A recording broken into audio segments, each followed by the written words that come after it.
Have you ever baked a quilt before? Well, with Moda cake mix recipe cards, you kind of can. They're pre-printed papers that make piecing your quilt blocks easy, accurate, and fun. Basically, they do all the maths for you, and what we're going to do is sew dot to dot. They're so much fun and they're so easy to use. Let me show you how they work. So these are the Moda cake mix recipe cards, and this is recipe number 1, and you can get all sorts of different designs. I think there are up to 12 different ones. Plus you can get smaller ones called cupcake mixes, which are for charm packs. Now the cake mix recipe is designed to work perfectly with a layer cake, and layer cakes are pre-cut fabrics that measure 10 inches by 10 inches squared, and you get 42 pieces. Now if you want, of course, you can cut your own 10-inch squares. These just make your life a whole lot easier. Now, just like any recipe, we get the ingredients and all the instructions. So we need 1 Moda print layer cake and 1 Moda Bella solid layer cake, or of course, cut your squares as required. Now here, it just tells us exactly what we can get from each of our sheets. So for each sheet, we're going to get 4 4-inch by 4-inch half square triangles and 1 8-inch by 8-inch half square triangle. Then, to make up a finished block that will measure 16 inches, we're going to need to make 2 recipe cards. Now, the neat thing about these is it shows you examples of all the different blocks you can make from this cake mix recipe, and of course there's lots of different designs. I thought this was quite a neat one to show you, and of course these are just ideas. You can come up with your own designs if you'd like to. So the real beauty of these cake mix recipes is all the maths is taken out for you. We're just going to do what I call sewing dot to dot, cut, and we just get perfectly fitting half square triangles that will make up all these beautiful blocks. So let's take a look at our cake mix papers. All the instructions are here, but we've got our dotted line for our stitching line and our solid line for our cutting line. And then what we're going to do is find the star, which is our starting point. And then you'll see we've got numbers. We've got 1, 2, 3, 4, 5, 6. Well, we're just going to follow along and sew along those lines following the numbers. Just like you do dot to dot when you were a child, we're going to sew dot to dot. So we'd go 1, 2, 3, 4, and so on. Then once we've done that, we're going to cut along the solid lines. And it says here in bold, cut this line first, so we'll make sure we do that.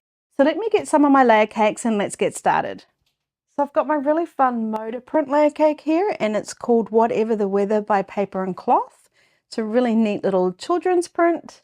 And then I've got my Moda Bella solids here, and it's just a really nice simple off-white. So I'm going to take a piece of each of these. Starting off with my Moda print or my darker fabric with the right side facing me, I'm going to take my solid fabric or my lighter fabric and place that on top. And we want to have it so we've got right sides facing each other. We're going to line up all these edges the best we can. Then we're going to take our cake mix paper and place that on top, lining up the edges the best we can, and then we're going to pin it in place. Now we don't want to pin it in the way of any of these dotted lines. I'm just going to make sure it all stays together, and I'm going to go through all 3 layers. Now I do like to use flatter pins for this rather than ones with, let's say, ball heads on it. It just seems to lay a lot nicer and flatter for you.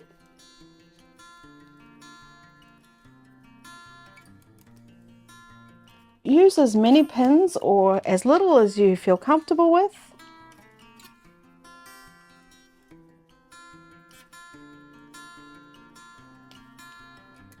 We're not sewing all the way over here, but it just will help it stay in place.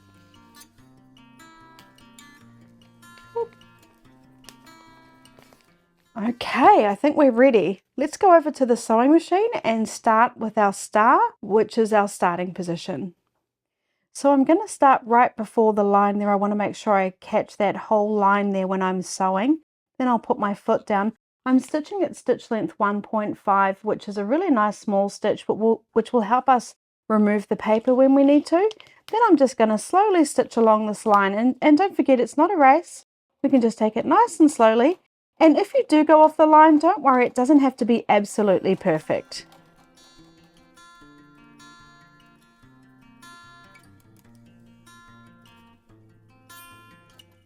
When I need to turn, I'm going to make sure my needle's down, lift my foot up and turn, and then carry on.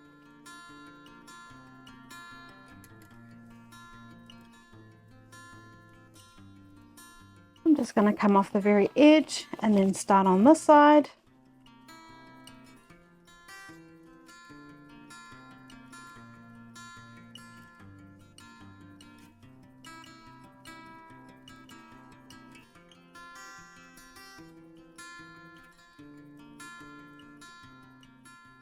So now we're going to cut along all the solid lines, and the instructions say cut this line first, so that's what I'll do. I'm just going to line my ruler right up on that line and cut.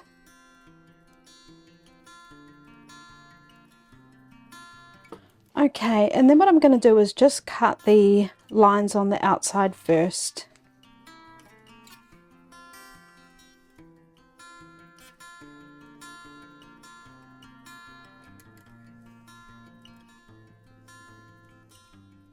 Now I'm just going to cut all the lines that it tells me to.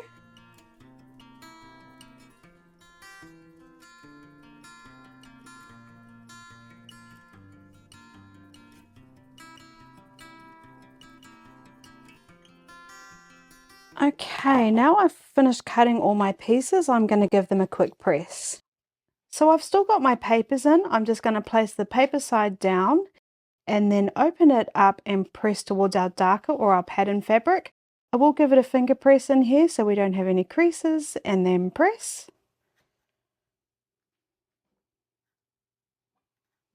And I'll repeat that for all my pieces.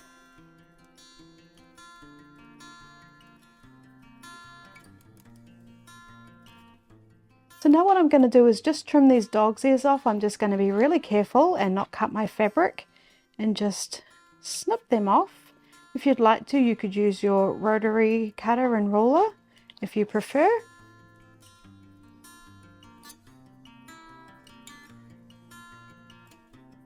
And we've still got the paper in there, which helps give it structure.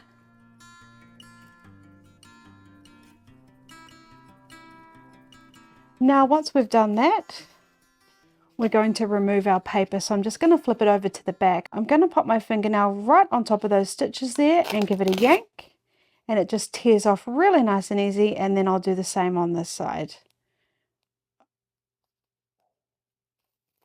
Just like that. Oh, I can see a little bit left over there. So make sure we've got rid of all the paper. And then we've got our half square triangles. So I'll do that for all of my pieces. And then what you need to do is make as many as you need for whatever pattern you decide to make. So I'll carry on and make one more set, and then we'll take a look at the blocks that you can make with this. So here we have my finished pieces. I made up 2 cake mix recipe cards, and they're absolutely perfect because of course we sewed along that line and cut them out, and they are absolutely perfect. Now we have to decide how we'll lay them out to make our quilt block. And I've got the images here that I can choose from, and of course I could just have a play and make my own block, but I think I'll do block number 1. So I'm just going to place them so that they are just like that in block 1. And can you see how much fun and just how easy these are to make? I have to say, I just find it absolutely delightful and just so much fun and just so easy. So there we go. I've finished this first block and I think it looks absolutely adorable. I think what you could do is make 4 of these and then make a little border, and it would make a beautiful little baby's quilt, perfect for the quilt donation drive. I just think they're just so nice and fun and easy. I don't know about you, but I think these Moda cake mix recipe cards are absolutely delightful, and I can't wait to make some quilts up using them to donate to comfort cases for my quilt donation drive this year. If you'd like to know more about that, I'll put a link down below. One more thing is that on Moda's website, they do have a whole heap of ideas of quilts you can make with these recipe cards, and I'll put a link for that down below as well. Thank you so much for watching till the very end. I really appreciate you.